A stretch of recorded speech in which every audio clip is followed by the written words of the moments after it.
Добар ден, вести во 15 часот. Две дипломатски возила по Пладнево се опожарени пред бугарската амбасада во Скопје. Неофицијално МВР трага по непознат сторител кој среде Белден прво потпалил едно, а од огнот било зафатено и друго возило. Ивана Стојановска е пред бугарската амбасада, ја вклучуваме оттаму со повеќе детали. Ивана, што се знаеме за инцидентот? Да, така е, Тања, еве во моментот како што се може да се види и зад мене се гледаат двете опожарени возила кои што се паркирани пред бугарската амбасада во Скопје. Двете возила, како што потврдија од противпожарната единица во Скопје, биле опожарени нешто по 12 часот, односно околу 12 часот и 10 минути било пријавено кај нив дека е запалено возило пред бугарската амбасада во Скопје.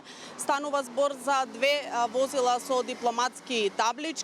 Од противпожарната единица не информираа дека за брзо време тие биле изгаснати и дека запалено било всушност едното возило, сивиот автомобил кој што се наоѓа зад мене, додека црвениот автомобил кој што е во непосредна близина до него бил опфатен од огнот, односно било опожарено од првото возило кое што го зафатило огнот.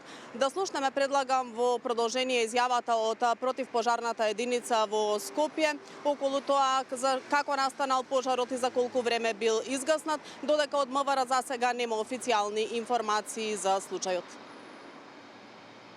Во 12 часот и 10 минути добиена е дојава за настанат пожар на патничко возило на улица Теодосиј Гологанов. Веднаш е смотено едно противпожарно возило со тројца пожарникари кои за кратко време успеа да го локализираат пожарот на две патнички возила и интервенцијата е завршена во 12 часот и 40 минути. Возилата се со дипломатски регистарски таблици, но за причината ќе си утврдат надлежни органи.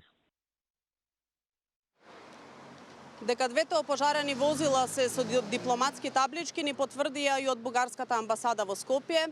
Оттаму ние секако се обративме за повеќе информации. Она што можеа да ни го соопштат од таму е само дека потврдија дека станува збор за нивни возила, односно за сопственост на автомобили во сопственост на бугарската амбасада во Скопје. Меѓутоа, за повеќе детали не упатија да се обратиме официјално до Министерството за надворешни работи на Бугарија.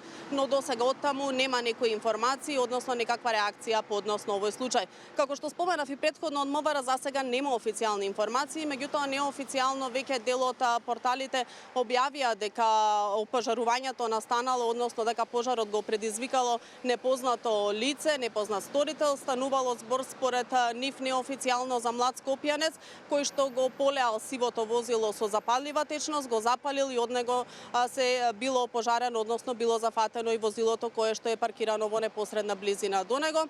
Исто така, неофицијално се информациите се дека полицијата трага по непознатиот сторител, но дека во моментот лицето не е пронајдено. Меѓутоа, да напоменам уште еднаш дека станува збор за неофицијални информации, бидејќи досега од МВР официјално соопштение или информации на нашите прашања не добивме, односно немаме некои подетални информации. Тоа се сите овие информации кои што во моментот можам да ги споделам одовде пред бугарската амбасада во Скопје, секако со повеќе информации со официјалните детали од МВР и евентуално реакција од Бугарското Министерство за надворешни работи во следното информативно издание на Канал 5.